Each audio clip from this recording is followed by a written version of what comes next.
C'est Igloo, le Mac de l'habitat sur topmusic.fr avec Cédric Simonin. Bonjour. Bonjour Eric. Alors nous avons nos marronniers. Oui. Voilà. Dans le métier, ça s'appelle un marronnier. C'est ça. C'est une émission que l'on en fait régulièrement.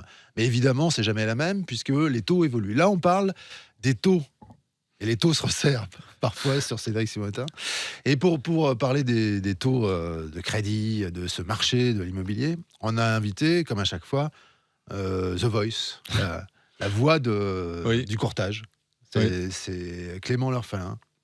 Bonjour Eric. Hein? Ah Cette voix, ouais. Vous auriez dû faire de la radio. Ouais. C'est jamais trop tard. Hein. Ah, c'est jamais trop tard. Je pense qu'il y a quelques places qui se libèrent. L'année prochaine, Cédric, peut-être tac. On vous sait pas. changez.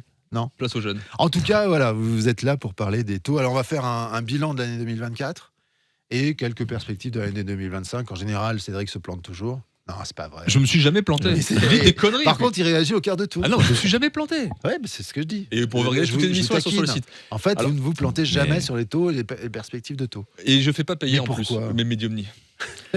Alors vous savez pourquoi Donc j'ai là, il y pensé aura au des taux conseils, pardon. Il y aura des conseils Oui. pour ceux qui veulent acheter. Là, maintenant, Alors dans là, il cette faut écouter émission. l'émission jusqu'au bout. Jusqu'au bout. Vous savez pourquoi j'ai eu l'idée de faire les émissions sur les taux là Vous vous souvenez de mon beau-frère Laurent Vous savez, celui qui ça fait 20 ans qu'il doit acheter un truc. Ouais, il est toujours pas acheté. Alors, Si, dimanche dernier, Ouais. devant poulet haricots, Ouais.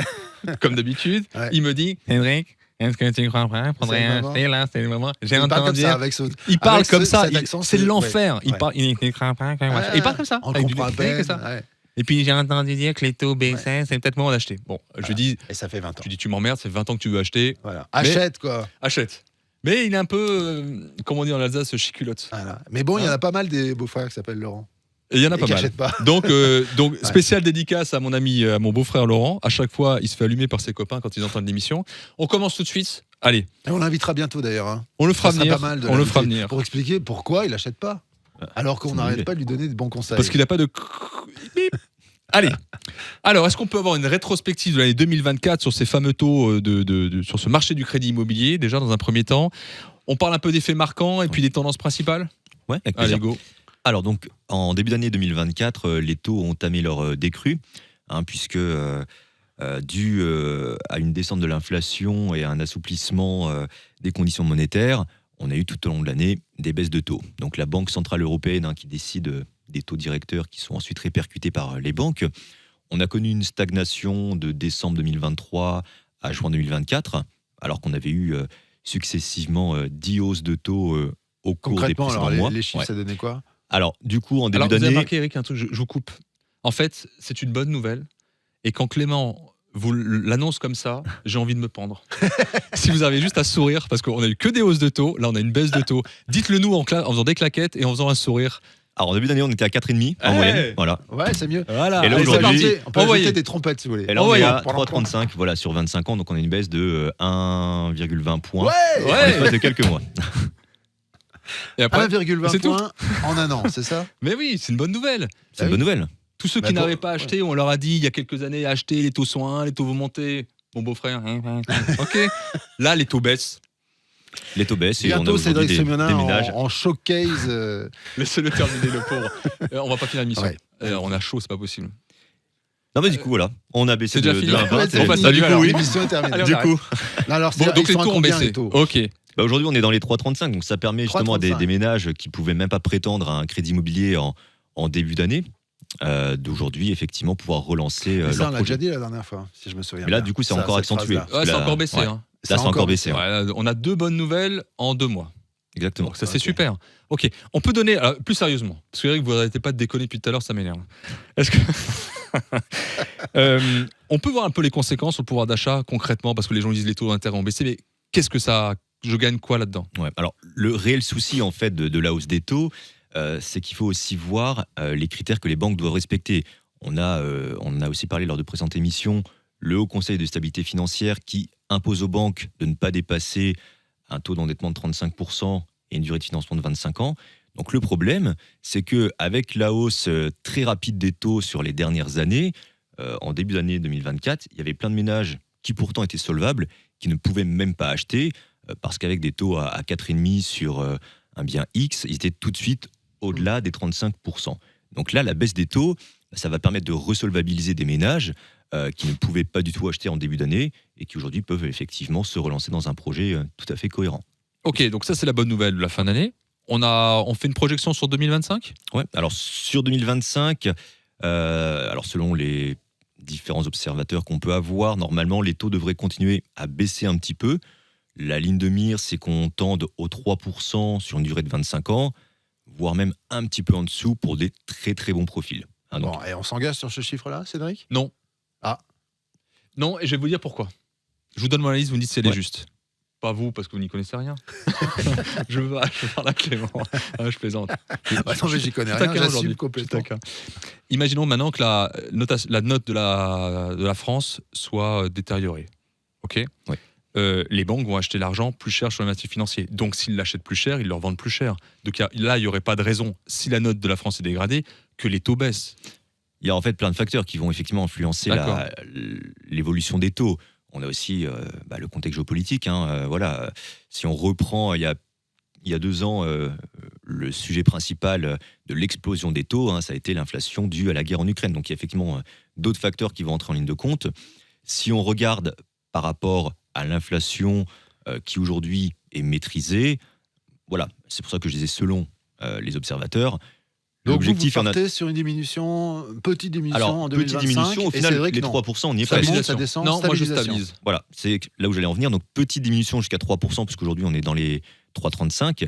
Mais ensuite, effectivement, une stagnation au cours de l'année, puisque ce qui justifie aussi que les banques baissent leurs taux, c'est qu'elles ont une véritable envie de refaire du crédit immobilier. Donc, elles sont prêtes aussi à rogner sur leurs marges et à vraiment avoir une forte Mais concurrence pourquoi, entre elles, puisque pourquoi d'un coup parce que le crédit immo, en fait, c'est Elles ont le perdu des meilleur clients. produit d'appel pour Ouais. capter des clients. voilà, Et elles vont gagner ensuite de l'argent sur tout le reste, sur tout ce qui est carte bancaire et autres produits. C'est ça. Donc aujourd'hui, voilà, si les banques elles baissent encore un peu leurs taux, c'est vraiment pour une raison de concurrence entre elles, mais effectivement, elles ne pourront pas le faire indéfiniment et rogner indéfiniment sur leur marge. Donc ensuite, on aura une stagnation des taux aux alentours des 3%. En fait, je suis intervenu là-dessus parce que ma crainte, c'est que les gens se disent ça va encore baisser, ça va encore baisser. Alors, les gens sont toujours attentistes, comme mon beau-frère, et c'est un peu embêtant. Là, il y a une bonne conjonction, c'est-à-dire qu'il y a une baisse des taux, mais les prix sont restés plutôt stables. Les prix de vente, anciens et neufs, sont plutôt stables. Ma crainte, c'est que si les taux baissent un petit peu, dans le neuf, les marges sont tellement érodées, les prix peuvent remonter un petit peu déjà. Et puis l'ancien, finalement, il y aura peut-être moins de marge de négociation, ou alors les gens vont remonter un petit peu leur prix de revente. Donc là, il y a vraiment une fenêtre de tir. Moi, j'attendrai pas pour gagner 0,1, 0,2. Si vous calculez, c'est à la marge ce que ça peut faire de manière mensuelle sur 20 ou 25 ans. Donc là, maintenant, c'est là où il faut y aller. C'est un cri du cœur. Allez-y maintenant, les amis. Donc, allez-y, mon surtout que beau-frère, le si tu marché m'entends, immobilier a baissé et que c'est compliqué en ce moment. c'est- Pour lancer l'économie, il faut que les gens se lancent. Ouais, non mais non, mais il y a une fenêtre de tir. Il y a de vraies opportunités qui se créent. Faut les saisir maintenant. Et quand vous quoi. dites des vraies opportunités, c'est-à-dire il y a des affaires à faire sur le marché de l'immobilier, dans l'ancien. Ah, dans moi, le neuf. je suis pas un vautour, donc j'essaye pas de voir s'il y a Ouais. des gens qui divorcent et qui se déchirent pour acheter leur bien à Ouais, la je casse. parlais pas de ça. Mais non, je pense que les gens sont.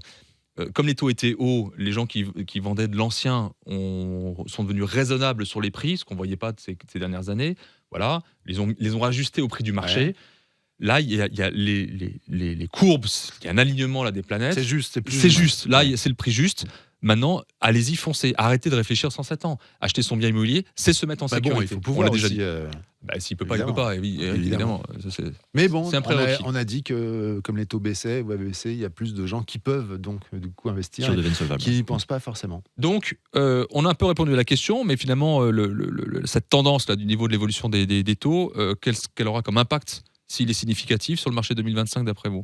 Alors, tout à fait. Si on prend un exemple assez concret, un couple qui gagne 5 000 euros par mois, en janvier, quand les taux étaient à 4,5, il pouvait emprunter 310 000. Aujourd'hui, Sur quelle durée? sur 25 ans. Et aujourd'hui, avec des taux à 3,35, on est à 350. Donc, il y a un gain de 40 000 euros en l'espace de quelques mois de, Bah, ça fait une de pièce en capacité plus. d'emprunt. Ça fait une pièce en Exactement. plus. C'est une pièce en plus. C'est ça. Pas Et mal. donc, quand on Ah ouais, peut, c'est bon là. Ah oui, quand Ouais, on peut c'est acheter bon. une pièce en plus, bah, le projet, il change on peut du faire tout au des tout. bébés et tout. Il faut faire des bébés. Ah oui, on en manque. Ah bah, ça c'est vous a le seul impact que vous totalement voyez. déstabilisé. Ouais, enfin, il y a Alors, d'autres et du choses. coup, voilà, le marché va être redynamisé, puisque on le sent déjà Bah, aujourd'hui. il y aura plus de bébés. Par rapport en début d'année, on a de nouveau effectivement des primo-accédants qui, au auparavant ne pouvaient même pas acheter s'il n'y avait pas un très gros apport, qui aujourd'hui redeviennent solvables. C'est un des autres impacts, effectivement. C'est qu'on a aussi, au niveau des assouplissements, on en parlera après, des banques, un apport moins conséquent qui est nécessaire. Ça va être ma question, on peut attaquer tout de suite. Ouais. Là. Est-ce qu'elles ont assoupli leur... Parce que Alors, longtemps, elles ont aussi, été voilà, très restrictives. comme c'est en lien, on peut l'aborder tout de Ouais, suite. tout de suite, ouais. Un des gros impacts, c'est que avec la hausse des taux, le problème, c'est que, toujours pareil, le taux d'endettement ne doit pas dépasser 35%. Donc, la seule manière de compenser et de rendre solvable un projet, c'est d'avoir un gros apport. Donc, en début d'année, l'apport nécessaire, on était en moyenne à 30% du montant du projet. Aujourd'hui, En moyenne. ouais, en moyenne, c'est ouais. beaucoup. Aujourd'hui, C'est on un a... temps où il n'y avait pas besoin d'apport, pas si lointain. Ouais, ça, c'est fini aujourd'hui. Ouais. Ouais, Il y a quelques années. Là, aujourd'hui, c'est minimum l'apport des frais annexes, donc les frais de notaire principalement. Et ensuite, par rapport au respect du taux d'endettement, aujourd'hui, on tourne dans les 10-15%. Donc, on a eu aussi une chute de l'apport nécessaire qui va permettre de resolvabiliser des ménages. Et notamment les primo-accédants, puisque c'était eux les plus pénalisés. Puisque quand on commence sa carrière, on n'a pas forcément eu l'opportunité de mettre autant de côté. Alors, on a parlé un peu de l'ancien, on parle un peu du marché du neuf, là, Oui. qui a souffert, qui souffre encore, faut se dire qu'il est vraiment... c'est la bérésina dans le marché du neuf. Il y a des perspectives d'amélioration là, qui se profilent. Est-ce que vous pensez que ça va relancer le marché? Et puis, on peut parler peut-être du prêt au zéro. Vous voulez en toucher un mot aussi? Tout à fait. Parce qu'on parle de primo-accédants aussi. C'est ça. Allons-y, Du coup, alors. ça va rejoindre ce qu'on disait sur les primo-accédants, mais aussi le marché du neuf, puisque le prêt au zéro, c'est principalement sur le marché du neuf. Donc, depuis l'entrée en vigueur du nouveau gouvernement, il y a effectivement une prise de conscience et il faut redynamiser le marché du neuf. Un des outils les plus efficaces, c'est le prêt à taux zéro. Donc, ce prêt à taux zéro qui avait été resserré en début d'année 2024, normalement, va subir effectivement des assouplissements. Un des premiers assouplissements notables, c'est que le prêt à taux zéro va être remis en place sur tout le territoire. Là, aujourd'hui, c'était seulement sur on va dire les grosses métropoles, pour faire simple. Ce qu'on appelle les zones tendues. Les zones tendues, absolument. Donc, remise en place du prêt à taux zéro sur tout le territoire pour que tous les primo-accédants, justement, puissent en bénéficier. Après, il y a des choses qui sont dans les tuyaux, mais où ce n'est pas encore validé. Quelles seront aussi les conditions de ressources nécessaires, voir s'il y aura des évolutions à ce niveau-là, et le montant du prêt à taux zéro. Est-ce que ce sera le même montant en zone tendue ou en zone détendue? Ça reste à repréciser. Et le deuxième point important sur l'assouplissement du prêt à taux zéro, c'est la maison individuelle. Puisque la maison individuelle avait été exclue de l'éligibilité du nouveau prêt à taux zéro, de l'actuel en tout cas. Et ce sujet est sur la table et très probablement, il va être également remis sur la maison individuelle. Simplement, il faudra définir exactement les contours pour savoir sur quel projet ça va pouvoir s'appliquer. Alors c'est important parce que Clément, je parle sous couvert de Clément, lorsque les gens cherchent d'abord un bien immobilier, souvent ils cherchent d'abord dans l'ancien, et donc ils font les enveloppes budgétaires par rapport à l'ancien. Et là, alors sauf s'il y a des gros travaux, mais j'enlève ça pour le PTZ, mais là généralement le banquier ne parle pas du prêt à taux zéro puisqu'il est essentiellement adossé au neuf. Et après, ils ont une enveloppe financière, ils cherchent dans l'ancien, s'ils ne trouvent pas, ils viennent vers le neuf, ils pensent toujours avoir la même enveloppe financière. Là, ceux qui vont vers le neuf, ils ont une enveloppe financière qui est beaucoup plus importante du fait du prêt à taux zéro et des frais de notaire réduits. Donc j'insiste là-dessus, les auditeurs qui nous écoutent, allez voir votre banquier tous les 2-3 mois, votre courtier tous les 2-3 mois pour voir déjà l'évolution des taux, les conditions qui vont changer et ce à quoi vous êtes éligible. Parce qu'on a parlé dans d'autres émissions, et on en verra aux autres émissions de Clément L'Orphelin, on la retrouve sur le site internet de Igloo, où on en parle des autres prêts, les prêts employés, etc. On ne va pas en parler là, mais il y a beaucoup d'autres prêts qui vous permettent de réduire considérablement votre enveloppe de crédit. Faut vraiment, c'est une ingénierie financière, il faut s'adresser à la bonne personne, puis il faut prendre un peu le temps d'y réfléchir. Avant-garde courtage chez Clément L'Orphelin. Exactement. Pour les conseils, on trouve ça partout. Exactement. On a fini? Oui. Parfait, on a fait le tour, on reviendra sur le sujet. C'est notre marronnier préféré. Donc à très bientôt en 2025 pour déjà savoir si vous avez eu raison, si c'est vous qui l'emportez ou si c'est Cédric Semonin. D'ailleurs, si vous voulez virer Cédric Semonin, vous tapez 1. Non, on va le garder. Si vous voulez virer Éric Genetet, vous tapez 2. Voilà. À bientôt. On se retrouve sur les réseaux sociaux, sur Facebook, c'est Igloo On Air, sur le site internet d'Igloo, igloonair.com, sur les plateformes de podcast et topmusic.fr, bien sûr. À bientôt, salut. À bientôt. Salut.